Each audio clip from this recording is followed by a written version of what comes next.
Hello, my name is Steve White. I'm president of Adaptive Creations Group, and I'm the inventor of the hands-free support system for the disabled. My dad served 44 years, retired Army officer back to World War II. He had Parkinson's disease. It progressed to the point where he could not hold the coffee mug at our dining room table. It dropped, it shattered, it got burned, it made a mess. We had to do something to protect him. We came up with a system that can support drinks at our table, and we continued to develop it.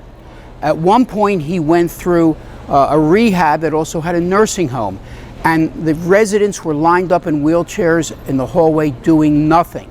So we wanted to add a feature that would allow a cell phone or a tablet so they could stay in touch with family. This was even pre-COVID, where it became even more of a problem. They could be entertained, they could read a book.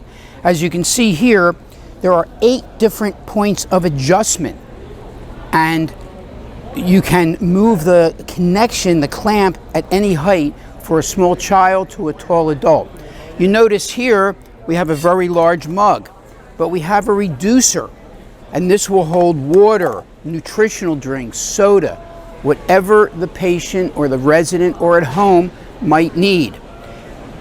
It's right for the straw at the mouth. It's very easy. I say it takes the hands out of the equation. Who needs a product like this? The whole range of neuromuscular diseases. My dad had Parkinson's, but think stroke, muscular dystrophy, MS, multiple sclerosis, all those type of conditions. Amputation, paralysis, brain injury, even visually impaired, reaching for a drink can knock it over.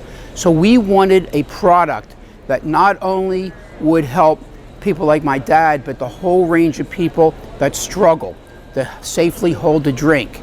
It's important for several different reasons, not only hydration and entertainment, but if you look in the healthcare context, there's only 2 options.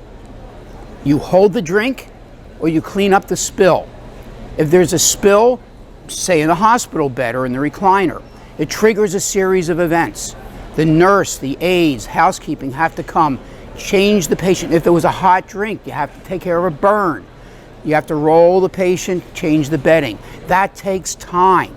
It costs money, but the real problem with that scenario is not that patient. It's the patient down the hall whose call bell is not being answered.